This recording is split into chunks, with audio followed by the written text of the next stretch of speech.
Welcome to my channel science PCB. आज के session में 2023 में बिहार बोर्ड द्वारा कक्षा 10वीं के लिए आयोजित वार्षिक परीक्षा में विज्ञान से प्रथम पाली में पूछे गए वस्तुनिष्ठ प्रश्नों को देखेंगे। निर्देश देखते हैं। प्रश्न संख्या 1 से 80 तक वस्तुनिष्ठ प्रश्न हैं। इनमें से किन्हीं 40 प्रश्नों का उत्तर देना है। प्रत्येक प्रश्न के साथ 4 विकल्प दिए गए हैं जिनमें से एक सही है। अपने द्वारा चुने गए सही विकल्प को OMR शीट पर चिन्हित करें। 80 प्रश्न होंगे जिनमें किन्हीं 40 का उत्तर देना है। प्रत्येक प्रश्न के लिए 1 अंक निर्धारित किए गए हैं। इसमें फिजिक्स, केमिस्ट्री, बायोलॉजी तीनों को शामिल करके एक साथ पूछा जाता है। पहला क्वेश्चन देखते हैं। CaOCl2 का प्रचलित साधारण नाम क्या है? इसका आंसर हो जाएगा ऑप्शन सी, विरंजक चूर्ण। CaOCl2 को ब्लीचिंग पाउडर भी कहते हैं और इसका रासायनिक नाम कैल्शियम हाइपोक्लोराइड होता है। अगला देखते हैं। आयोडीन युक्त नमक है। ऑप्शन ए देखते हैं, सोडियम क्लोराइड है साधारण नमक। इसके साथ KiO3 पोटेशियम आयोडेट मिलाया जा रहा है। ऑप्शन बी में देखते हैं, यह साधारण नमक और इसके साथ पोटेशियम आयोडाइड मिलाया जा रहा है। दोनों ऑप्शन में थोड़ी थोड़ी मात्रा में आयोडीन मिलाया जा रहा है। ये दोनों क्या हो जाएगा? आयोडीन युक्त नमक हो जाएगा। इसका आंसर हो जाएगा ऑप्शन सी, ए और बी दोनों। अगला प्रश्न देखते हैं। मिश्र धातु जिसमें 90% तांबा और 10% टीन है उसका नाम है। इसका आंसर हो जाएगा ऑप्शन नंबर डी। कांसा जो है Cu और Sn का मिश्र धातु है। बात करें पीतल के तो पीतल जो है Cu और Zn, तांबा और जस्ता का मिश्र धातु है। बात करें सोल्डर तो ये Pb और Sn का मिश्रण है। इसे टाका या रंगा भी कहा जाता है। अगला है जर्मन सिल्वर तो इसका क्या हो जाएगा? Cu + Zn + Na nickel. ये जो है जर्मन सिल्वर का मिश्र धातु है। ऑक्सीजन गैस के एक अणु के 2 परमाणुओं के बीच कितने आबंध पाए जाते हैं? इस प्रश्न को समझने से पहले समझ लेते हैं परमाणु क्या है। तो किसी तत्व की सूक्ष्मतम इकाई को क्या कहते हैं? परमाणु कहते हैं। इससे यहाँ पे हाइड्रोजन है, हीलियम है। यहाँ पे कुछ नहीं है इसका मतलब 1 है। यहाँ पे कुछ नहीं है इसका मतलब 1 है। तो ये जो हो गया सूक्ष्मतम इकाई हो गया किसका? तत्व का। और यही क्या कहलाएगा? परमाणु कहलाएगा। अगर H2 हो तो हाइड्रोजन के कितने परमाणु हो जाएंगे? 2। Li3 हो तो लिथियम के कितने परमाणु हो जाएंगे? 3। उसी तरह से O2 हो तो ऑक्सीजन के यहाँ पे कितने परमाणु हो जाएंगे? 2। O3 हो तो ऑक्सीजन के कितने परमाणु हो जाएंगे? 3। अगला समझते हैं अणु क्या है। तो अणु जो है किसी यौगिक के सूक्ष्मतम इकाई। H2O क्या है? एक हाइड्रोजन और ऑक्सीजन का यौगिक है। तो अणु को कहाँ देखना है? बाहर की तरफ। तो यहाँ पे कुछ नहीं है तो कितना अणु हो जाएगा? 1। उसी तरह से 2H2O दे दिया जाए और पूछा जाए कि यहाँ पे जल के कितने अणु हैं तो कितने अणु हो जाएगा? 2। इसी प्रश्न में पूछा जाए कि हाइड्रोजन के कितने परमाणु हैं तो 2, यहाँ का देखना है। और ऑक्सीजन के कितने परमाणु हैं तो यहाँ पे कुछ नहीं है तो ऑक्सीजन के कितने परमाणु हो जाएंगे? 1। अब प्रश्न समझते हैं। ऑक्सीजन गैस लेना है, ठीक। एक अणु लेना है तो एक अणु बाहर की तरफ होगा तो 1 नहीं लिखेंगे। 2 रहता तो 2O लिख देते हैं। कह रहा है 2 परमाणु तो परमाणु कहाँ आएगा? यहाँ पे आ जाएगा। के बीच कितने आबंध पाए जाते हैं? O2 कहने का मतलब है 2 गो O, ठीक। और ऑक्सीजन का जो एटॉमिक नंबर होता है वह कितना होता है? 8 होता है। इसका इलेक्ट्रॉनिक विन्यास निकालेंगे तो 1s2 2s2 2p4 होगा, ठीक। तो यहाँ पे कक्षा की बात करें तो 7 कक्षाएँ होती है। K, L, M, N इस तरह से आगे होती है। तो K कक्षा में 2 इलेक्ट्रॉन रहता है, L कक्षा में 8 इलेक्ट्रॉन रहता है, M कक्षा में 8 इलेक्ट्रॉन रहता है। तो के कक्षा में ये जो है 1s2 पहले ग्रुप का और के कक्षा में 2 इलेक्ट्रॉन रह जाएगा। ठीक, तो ऑक्सीजन के पास बाहरी कक्षा में बचा कितना है? अभी 6 इलेक्ट्रॉन बचेगा। ऑक्सीजन के बाहरी कक्षा में अभी 6 इलेक्ट्रॉन बचेगा। 6 इलेक्ट्रॉन अपना कक्षा पूरा करने के लिए 2 इलेक्ट्रॉन किसी और से लेके 8 इलेक्ट्रॉन करना चाहेगा। क्यों? क्योंकि एल कक्षा में जो है अधिकतम 8 इलेक्ट्रॉन रह सकता है। तो कक्षा पूरा करने के लिए यह किसी से 2 इलेक्ट्रॉन और लेगा। तो यहाँ पे कितने इलेक्ट्रॉन होंगे? 2 3 4 5 6। इस ऑक्सीजन के पास भी कितने इलेक्ट्रॉन होंगे? 6 इलेक्ट्रॉन होंगे। यहाँ पे दोनों के पास 6 इलेक्ट्रॉन हो गया। दोनों अपनी कक्षा को पूर्ण करना चाहेगा, 8 इलेक्ट्रॉन लेना चाहेगा। तो अगर इसके साथ एक अबंध बना लेता है, इसके साथ एक अबंध बना लेता है, तो इसके पास टोटल कितना हो जाएगा? 8। इसके पास टोटल कितना हो जाएगा? 8। तो इस दोनों का क्या हो जाएगा? O2 का जो है कक्षा पूर्ण हो जाएगा। तो प्रश्न कहता था ऑक्सीजन गैस के एक अणु के 2 परमाणु के बीच कितने अबंध पाए जाते हैं? तो इसका आंसर क्या हो जाएगा? ऑप्शन 2। ऑक्सीजन के बीच कितने अबंध पाए जाते हैं? 2 अबंध पाए जाते हैं और इससे इसका कक्षा पूर्ण हो जाता है। अगला प्रश्न देखते हैं, यशद पुष्प क्या है?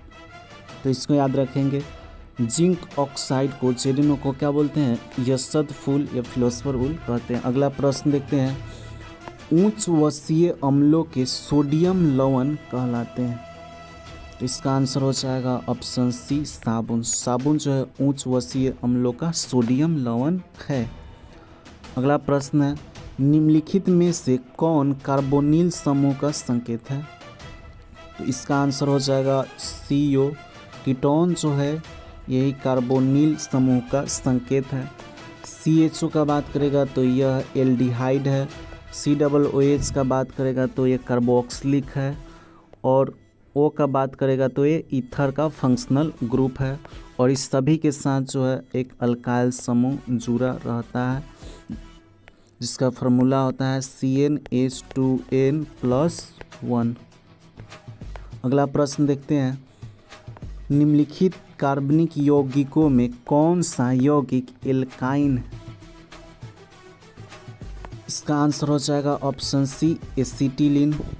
इसका फार्मूला C2H2 होता है। ये एथिन है, एल्कीन ग्रुप का है। मेथेन है, एल्केन ग्रुप का है। क्लोरोफॉर्म का फार्मूला जो होता है CHCl3 होता है। यहाँ पे कार्बन जो है चारों तरफ से, एक तरफ से हाइड्रोजन से और 3 तरफ से क्या है? क्लोरीन से घिरा हुआ है। तो ये जो हो जाएगा ट्राइक्लोरोमेथेन। तो ये भी एल्केन ग्रुप का हो जाएगा। बचा है एसिटिलीन। इसका रासायनिक नाम जो होता है एथाइन होता है। आइन लग गया तो ये किस ग्रुप का हो गया? एल्काइन ग्रुप का हो गया। साधारण नाम एसिटिलीन होता है। अगला प्रश्न देखते हैं, पोटेशियम की परमाणु संख्या 19 है, इसकी संयोजकता क्या है? संयोजकता निकालने के लिए इसका इलेक्ट्रॉनिक विन्यास निकालते हैं। तो पोटेशियम का जो Z होता है, एटॉमिक नंबर होता है, वो 19 होता है। तो इसका इलेक्ट्रॉनिक विन्यास 1s2 2s2 2p6 3s2 3p6 4s1 हो जाएगा। इसको नंबर में लिखते हैं तो 2, यहाँ से 8 हो जाएगा, यहाँ से 8 हो जाएगा और लास्ट में बचा 1। ये के कक्षा में 2 इलेक्ट्रॉन रह जाएगा। एल कक्षा में 8 इलेक्ट्रॉन रह सकता है। एम कक्षा में भी 8 इलेक्ट्रॉन रह सकता है। बाह्यतम कक्षा में कितने इलेक्ट्रॉन बच रहा है? 1। तो बाह्यतम कक्षा में जो इलेक्ट्रॉन बचेगा वही क्या कहलाएगा? धातु की संयोजकता, पोटेशियम की संयोजकता। तो यहाँ पे पोटेशियम की संयोजकता कितनी हो जाएगी? 1, ऑप्शन ए।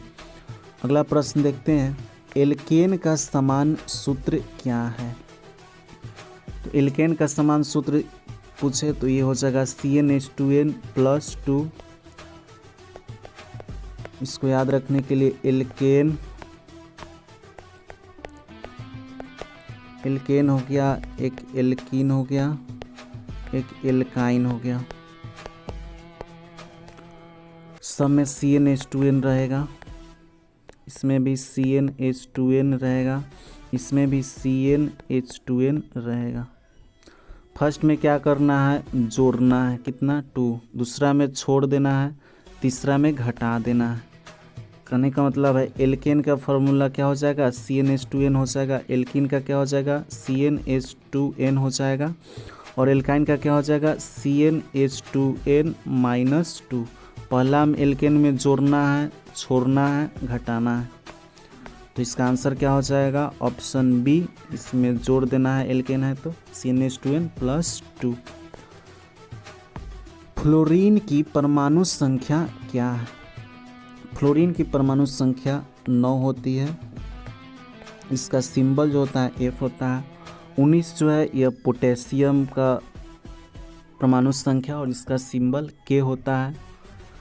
29 जो है यह कॉपर का एटॉमिक नंबर है और इसका संकेत Cu होता है। 39 जो है यह एट्रियम का परमाणु संख्या है, इसका सिंबल Y होता है। अगला प्रश्न देखते हैं। कोई विलयन लाल लिटमस को नीला कर देता है, इस विलयन का pH मान क्या होगा। इस प्रश्न को याद रखने के लिए एक ट्रिक याद रखेंगे, ABR BRB। यहाँ पे एसिड जो है वो ब्लू लिटमस को लाल लिटमस में बदल देता है। बेस जो है लाल लिटमस को नीला लिटमस में बदल देता है। तो यहाँ पे कह रहा है लाल लिटमस को नीला लिटमस कर देता है, यानी रेड को किस में बदल दे रहा है, ब्लू में। तो ये काम कौन कर सकता है, बेस कर सकता है। तो इसका आंसर क्या हो जाएगा, 7 से अधिक। क्यों, क्योंकि बेस जो होता है, क्षार होता है, उसका pH मान 7 से अधिक होता है। अगला प्रश्न देखते हैं। ऑक्सीजन का परमाणु भार क्या है। परमाणु भार के बात करें एटॉमिक मास तो इसको A से सूचित करते हैं और ऑक्सीजन का परमाणु भार 16 होता है। इसका आंसर हो जाएगा ऑप्शन C। बात करें O2 का परमाणु भार कितना होगा, तो ऑक्सीजन का 16 होता है और ऑक्सीजन के कितने यहाँ पे परमाणु हैं, 2, तो 2 से गुना कर देंगे 32 हो जाएगा। 8 क्या है, तो 8 जो है ऑक्सीजन का परमाणु संख्या, परमाणु क्रमांक है। अगला प्रश्न देखते हैं। बॉक्साइट निम्नांकित में से किस धातु का अयस्क है। तो बॉक्साइट जो है यह एल्युमिनियम का अयस्क है। एल्युमिनियम का बात करें और अयस्क के इसके फार्मूला बॉक्साइट की बात करें तो Al2O3 × 2H2O होता है। बात करें एल्युमिनियम के और अयस्क का तो इसका एक क्रायोलाइट होता है Na3Al(F6), एक क्रोंडम होता है जिसका फार्मूला Al2O3 होता है। अगला प्रश्न देखते हैं। धातुओं की क्रियाशीलता का सही क्रम है। सबसे अधिक क्रियाशील धातु जो है पोटेशियम है, तब सोडियम है, तब कैल्शियम है, तब मैग्नीशियम है। इस तरह से यहाँ पे देखेंगे तो सोडियम दिया हुआ है, मैग्नीशियम दिया हुआ है। यहाँ पे सोडियम दिया हुआ है, जिंक दिया हुआ है, नहीं होगा। सोडियम दिया हुआ, मैग्नीशियम दिया हुआ। यहाँ पे कॉपर है, कॉपर से ज़्यादा क्रियाशील कौन है, जस्ता है। तो इसका आंसर हो जाएगा ऑप्शन डी, सोडियम, मैग्नीशियम, जस्ता और कॉपर। Fe2O3+2Al Al2O3+2Fe निम्नलिखित में से किस प्रकार की अभिक्रिया है। तो इसका आंसर हो जाएगा विस्थापन अभिक्रिया। कैसे, तो यहाँ पे एल्युमिनियम जो है फेरिक ऑक्साइड में लोहा को क्या कर देता है, डिस्प्लेस कर देता है और खुद ऑक्सीजन के साथ अपना यौगिक बना लेता है। ऐसा किस कारण से होता है, तो यहाँ पे एल्युमिनियम जो है लोहा से क्या है, ज़्यादा अभिक्रियाशील है और लोहा जो है कम अभिक्रियाशील है, इस कारण से वह डिस्प्लेस हो जाता है। संयोजन अभिक्रिया, संयोजन अभिक्रिया में 2 या 2 से अधिक पदार्थ मिलकर एक नए पदार्थ का निर्माण करते हैं, यौगिक का पदार्थ का निर्माण करते हैं। विघटन में एक बड़े यौगिक के टूटने से 2 या 2 से अधिक पदार्थ का निर्माण होता है। विस्थापन अभिक्रिया की बात करें तो इसमें आयनों का आदान प्रदान होता है। जैसे AB+CD मान लेते हैं तो ये किसका निर्माण करेगा, आयन का आदान प्रदान करके AD+BC का निर्माण करेगा। जिससे इसका एग्जाम्पल देख लेते हैं। सोडियम सल्फेट ले लेते हैं प्लस बेरियम क्लोराइड ले लेते हैं। ये क्या करेगा, सोडियम का जो यहाँ पे प्लस चार्ज है क्लोरीन के माइनस चार्ज के साथ क्या करेगा, अभिक्रिया करके सोडियम क्लोराइड बना लेगा। और बेरियम जो है प्लस चार्ज का है और SO4 माइनस चार्ज का है, तो यहाँ पे ये बेरियम सल्फेट बना लेगा।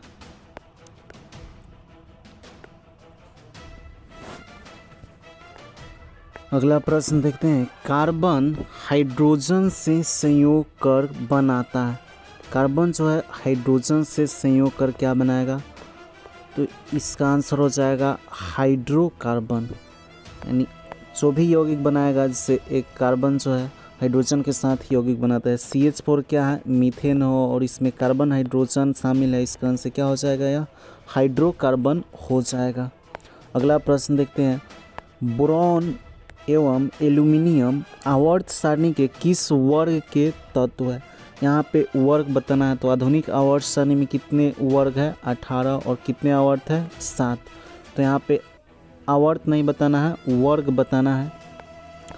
तो एल्युमिनियम जो है यह 13वें वर्ग के तत्व है, बोरॉन भी है 13वें वर्ग के तत्व है। अगला देखते हैं, मूत्र का पीला रंग किस वर्ण के कारण होता है। तो इसका आंसर हो जाएगा ऑप्शन बी, यूरोक्रोम के कारण। बात करें ल्यूकोप्लास्ट, क्लोरोप्लास्ट, ये सभी किस में पाए जाते हैं, पेड़ पौधों में पाए जाते हैं। यूरोक्रोम के कारण मूत्र का रंग जो होता है वो पीला होता है। अगला प्रश्न है, बाघ उपभोक्ता है। तो इसको याद रखेंगे, बाघ जो है तृतीय पोषी स्तर का उपभोक्ता है। अगला प्रश्न देखते हैं, पीत रस का स्राव होता है। पीत रस यानी बाइल का स्राव जो होता है वह लीवर यकृत के द्वारा होता है। पूछा जाए कि पित्त कहाँ जमा होता है, तो पित्त जो है पित्ताशय में, गॉल ब्लैंडर में जमा होता है। अगला प्रश्न है, मनुष्य, बिल्ली तथा चमगादड़ के अग्रपाद है। तो मनुष्य, बिल्ली तथा चमगादड़ के अग्रपाद जो है समजात अंग है। ऑप्शन ए सही आंसर हो जाएगा। अगला प्रश्न है, निम्नांकित में से कौन पुनरुद्भवन का उदाहरण है। तो इसका आंसर हो जाएगा ऑप्शन ए, हाइड्रा जो है पुनरुद्भवन का उदाहरण है। अगला प्रश्न देखते हैं, किसी जीव की जीनी संरचना कहलाती है। इसका आंसर हो जाएगा ऑप्शन ए, जीनोटाइप। अगला प्रश्न देखते हैं, किस दर्पण की फोकस दूरी चिन्हों की परिपाटी के अनुसार ऋणात्मक मानी जाती है। तो इसका आंसर हो जाएगा ऑप्शन बी, अवतल दर्पण। इसकी फोकस दूरी, चिन्हों की परिपाटी सब क्या होती है, ऋणात्मक होती है। अगला प्रश्न देखते हैं, अवतल दर्पण में आवर्धित काल्पनिक प्रतिबिंब बनाने के लिए वस्तु को कहाँ रखा जाता है। तो अवतल दर्पण में एक स्थिति को छोड़कर सभी स्थिति में जो है उल्टा प्रतिबिंब बनता है और वास्तविक प्रतिबिंब बनता है। किंतु वस्तु को अगर फोकस और ध्रुव के बीच में रख दें, F और P के बीच में वस्तु को क्या करे, रख दे, तो उसका प्रतिबिंब जो है दर्पण के पीछे बनेगा, बड़ा बनेगा, काल्पनिक यानी आभासी और सीधा बनेगा। तो इसका आंसर हो जाएगा ऑप्शन ए, फोकस और ध्रुव के बीच। अगला प्रश्न देखते हैं, प्रकाश के अपवर्तन के कितने नियम हैं। तो इसका आंसर हो जाएगा ऑप्शन बी, 2। अगला प्रश्न देखते हैं, किसी माध्यम के अपवर्तनांक का मान क्या होता है। तो इसका आंसर हो जाएगा ऑप्शन ए, अपवर्तनांक को म्यू से सूचित करते हैं और माध्यम के लिए अपवर्तनांक म्यू बराबर sine i by sine r होता है। अगला प्रश्न देखते हैं, लेंस की क्षमता का SI मात्रक क्या है। इसका आंसर हो जाएगा ऑप्शन डी, डायोप्टर। अगला प्रश्न देखते हैं, अवतल लेंस में आवर्धन बराबर होता है। तो अवतल लेंस का आवर्धन जो होता है V/U के बराबर होता है। इसका आंसर हो जाएगा ऑप्शन सी। अगला प्रश्न देखते हैं, हीरे का अपवर्तनांक कितना है। तो इसका आंसर हो जाएगा ऑप्शन डी, 2.42। अगला प्रश्न देखते हैं, एक प्रिज्म कितने सतहों से घिरा होता है। इसका आंसर हो जाएगा ऑप्शन डी 5 सतहों से। अगला प्रश्न देखते हैं, निम्नलिखित में से किससे रंध्र के छिद्र घिरे रहते हैं? तो इसका आंसर हो जाएगा ऑप्शन बी गार्ड कोशिका से। रंध्र जो है स्टोमेटा पत्तियों में पाए जाने वाले छोटे छोटे छिद्र है जिससे पौधे श्वसन और वाष्पोत्सर्जन की क्रिया करते हैं। अगला, कौन सी गैस श्वसन क्रिया में मुक्त होती है? श्वसन की क्रिया में मुक्त होती है carbon dioxide gas. Option D सही है। निम्नलिखित में से किस रंग की प्रकाश की किरण प्रकाश संश्लेषण के लिए सबसे ज़्यादा प्रभावी है? इसका आंसर हो जाएगा ऑप्शन डी लाल रंग में। अगला प्रश्न देखते हैं, ग्लूकोज के पूर्ण ऑक्सीकरण से क्या मुक्त होता है? इसका आंसर हो जाएगा ऑप्शन डी इनमें सभी। ग्लूकोज के ऑक्सीकरण से कार्बन डाइऑक्साइड बनते हैं, जल बनते हैं, ऊर्जा मिलती है। अगला प्रश्न देखते हैं, अगला प्रश्न है, कोशिका झिल्ली किस प्रकार की झिल्ली है? इसका आंसर हो जाएगा ऑप्शन सी अर्ध पारगम्य। अगला प्रश्न देखते हैं, एटीपी का विस्तारित रूप है। तो एटीपी का जो विस्तारित रूप है वह एडिनोसाइन ट्राइफॉस्फेट होता है। ऑप्शन सी सही है।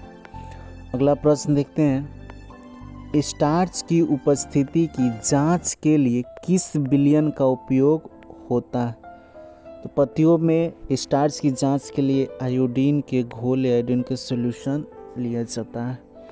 अगला प्रश्न देखते हैं, प्रकाश संश्लेषण की दर निम्न में से किन कारकों पर निर्भर करती है?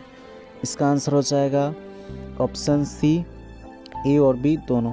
प्रकाश संश्लेषण की दर जो है प्रकाश के गुण पर और प्रकाश की मात्रा दोनों पर निर्भर करती है। अगला प्रश्न देखते हैं, रक्त का लाल रंग निम्नलिखित में से किस प्रोटीन की उपस्थिति के कारण होता है? तो इसका आंसर हो जाएगा ऑप्शन बी हीमोग्लोबिन। अगला प्रश्न देखते हैं, क्लोरोफिल वर्ण का रंग होता है। क्लोरोफिल वर्ण का रंग कैसा होता है? हरा। Option D. दांत का कठोरतम भाग है। इसका आंसर हो जाएगा ऑप्शन बी इनामेल। अगला प्रश्न देखते हैं, थायरोक्सिन हार्मोन के संश्लेषण में किसका होना आवश्यक है? थायरोक्सिन हार्मोन के संश्लेषण के लिए आयोडीन होना आवश्यक है। अगला प्रश्न देखते हैं, अपघटक का उदाहरण है। इसका आंसर हो जाएगा ऑप्शन बी कवक।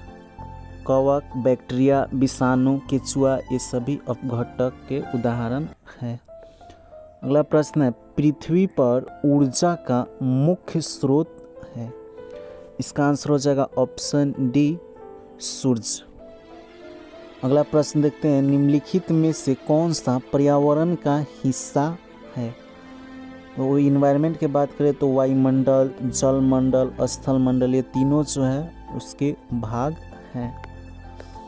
अगला प्रश्न देखते हैं, एक वन पारिस्थितिकी तंत्र में कितने पोषी स्तर होते हैं? तो इसका आंसर हो जाएगा ऑप्शन डी।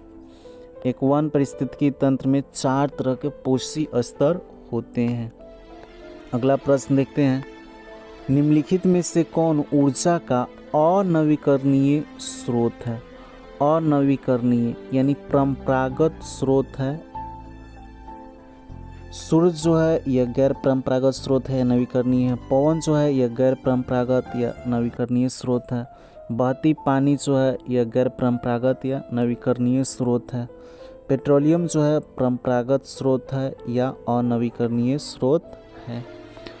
जीवाश्म ईंधन की ऊर्जा का वास्तविक स्रोत क्या है? तो जीवाश्म ईंधन जो है पेड़ पौधे और जीव जंतु के अपघटन से पृथ्वी के अंदर बनते हैं।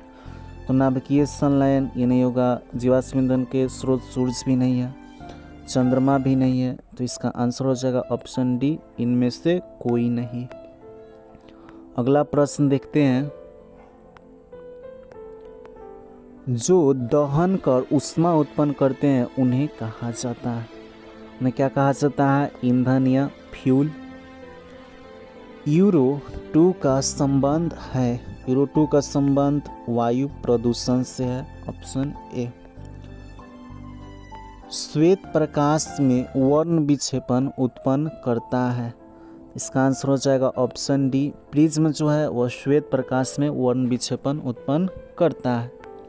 अगला प्रश्न देखते हैं, सौर ऊर्जा को सीधे विद्युत में बदलने वाली युक्ति को कहते हैं। सौर ऊर्जा को सीधे विद्युत ऊर्जा में बदल देता है सोलर प्लेट यानी सौर सेल। अगला प्रश्न देखते हैं, निम्नलिखित में से कौन प्रबल क्षारक है, तो इसका आंसर हो जाएगा option A, NaOH, sodium hydra oxide जो है यह प्रबल क्षारक है। शुष्क बर्फ का रासायनिक सूत्र क्या है, तो कार्बन डाइऑक्साइड जो है वो शुष्क बर्फ है, इसका रासायनिक सूत्र CO2 हो जाएगा।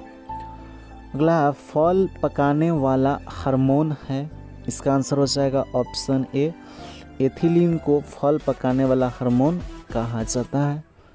अगला प्रश्न देखते हैं, गोबरछत्ता है, गोबरछत्ता जो है एक मृत जीवी है। गोबरछत्ता क्या है, कवक का रूप है, कवक क्या है, मृत जीवी है, इसमें क्लोरोफिल नहीं पाया जाता है, इस कारण से इसका रंग जो है हरा ना होकर उजला होता है और अपना भोजन मरे सारे गले चीज़ों से करता है। अगला प्रश्न है, ओजोन का आणविक सूत्र है, तो ओजोन जो है ऑक्सीजन के 3 परमाणु से मिलके बना हुआ है, ऑप्शन बी इसका सही आंसर है। अगला प्रश्न है, कवक में पोषण की कौन सी विधि है, तो कवक में जो है पोषण की मृतजीवी विधि है, सैप्रोफाइट्स है, ये अपना भोजन स्वयं नहीं बनाते हैं। अगला प्रश्न है, पारिस्थितिकी तंत्र में ऊर्जा का प्रवाह होता है, इसका आंसर हो जाएगा एक दिशीय, पारिस्थितिकी तंत्र में एक दिशीय ऊर्जा का प्रवाह होता है।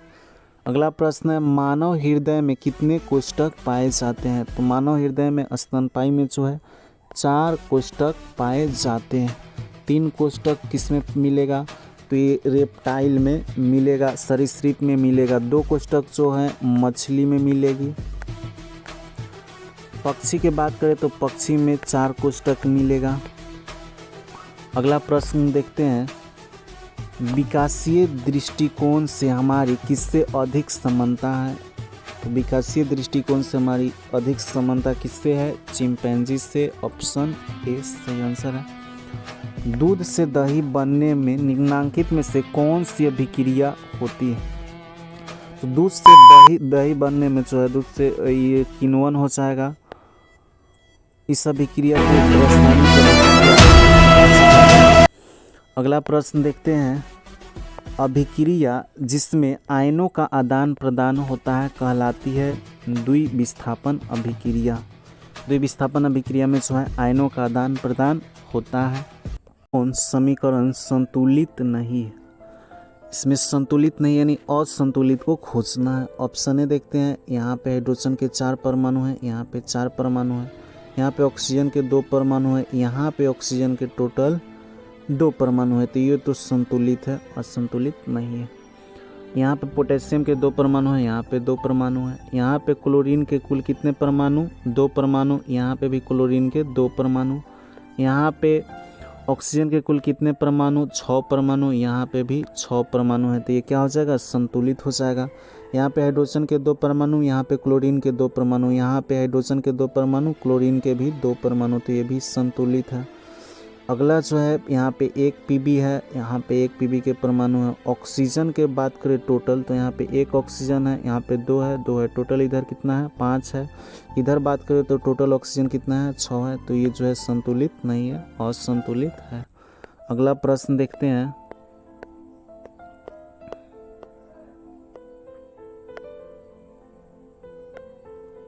किसी भी उदासीन विलयन का pH मान होता है, इसका आंसर हो जाएगा ऑप्शन सी 7। अगला प्रश्न है, निम्नलिखित में से प्राकृतिक सूचक कौन है, तो इसका आंसर हो जाएगा ऑप्शन बी, हल्दी टर्मेरिक जो है यह प्राकृतिक सूचक का उदाहरण है। अगला प्रश्न देखते हैं, धोबिया सोडा का रासायनिक सूत्र क्या है? धोबिया सोडा यानी वॉशिंग पाउडर डिटर्जेंट, इसका जो रासायनिक सूत्र है वह Na2CO3 × 10H2O है, सोडियम कार्बोनेट है। इसका आंसर हो जाएगा ऑप्शन सी। निम्नांकित में से कौन विजातीय यौगिक है? बात करें खड़िया तो इसका फॉर्मूला CaCO3 होता है। चूना पत्थर के बात करें तो इसका फॉर्मूला CaCO3 होता है। संगमरमर के बात करें तो इसका फॉर्मूला CaCO3 होता है। प्लास्टर ऑफ पेरिस जो है ये CaSO4 × ½ होता है। तो ये जो है सभी यौगिक से क्या है? अलग है। अगला प्रश्न देखते हैं। सबसे कठोर प्राकृतिक पदार्थ है, सबसे कठोर जो है प्रकृति में वो कौन सा है? हीरा है। ऑप्शन डी सही है। अगला प्रश्न देखते हैं। निम्नांकित में से कौन सा आयन लाल लिटमस पत्र को नीला कर सकता है? लाल लिटमस पत्र को पहले देखे थे ABr और BRB, यानी बेस जो है लाल से क्या कर देता है? नीला कर देता है, और एसिड जो है अम्ल जो है नीला से क्या कर देता है? लाल कर देता है। तो इसमें पूछ रहा है लाल लिटमस पत्र को नीला कर देता है, यानी ब्लू से किस में ले जाता है? रेड से किस में ले जाता है? ब्लू में ले जाता है। तो ये काम कौन करता है? बेस करता है, BRB कर देता है। ठीक, तो बेस जो होता है उसमें कौन सा आयन रहता है? OH- आयन रहता है, और जो अम्ल रहता है उसमें H आयन रहता है। तो इसका आंसर क्या हो जाएगा? Option B OH-। अगला प्रश्न देखते हैं। निम्नलिखित में से किस लेंस को अपसारी लेंस कहते हैं? तो दर्पण के ठीक विपरीत होता है। अपसारी दर्पण किसको कहते हैं? उत्तल को। अपसारी दर्पण के बात कर रहा है। लेंस के बात करेगा तो बदल जाएगा। लेंस के बात करेगा अपसारी लेंस तो कौन हो जाएगा? अवतल लेंस। अपसारी दर्पण कौन सा हो जाएगा? तो उत्तल दर्पण। और अभिसारी दर्पण कौन सा हो जाएगा? तो अभिसारी दर्पण के बात करेगा तो अवतल दर्पण हो जाएगा। और अभिसारी लेंस के बात करेगा तो कौन सा लेंस होगा? अभिसारी लेंस के बात करेगा तो हो जाएगा उत्तल लेंस। अगला प्रश्न देखते हैं। दृश्य प्रकाश में किस वर्ण का तरंगदैर्ध्य अधिकतम होता है? तो सबसे अधिक जो वेवलेंथ होता है वह लाल रंग का होता है, और सबसे कम बैंगनी रंग का होता है। अगला प्रश्न देखते हैं। प्रतिरोध का मान बढ़ाने के लिए प्रतिरोधकों को जोड़ा जाना चाहिए। तो प्रतिरोध के मान बढ़ाने के लिए किस में जोड़ा जाना चाहिए? श्रेणी क्रम में जोड़ा जाना चाहिए। श्रेणी क्रम में जोड़ा जाना चाहिए। इसमें श्रेणी क्रम नहीं दिया हुआ है, तो इसका आंसर क्या हो जाएगा? Option D.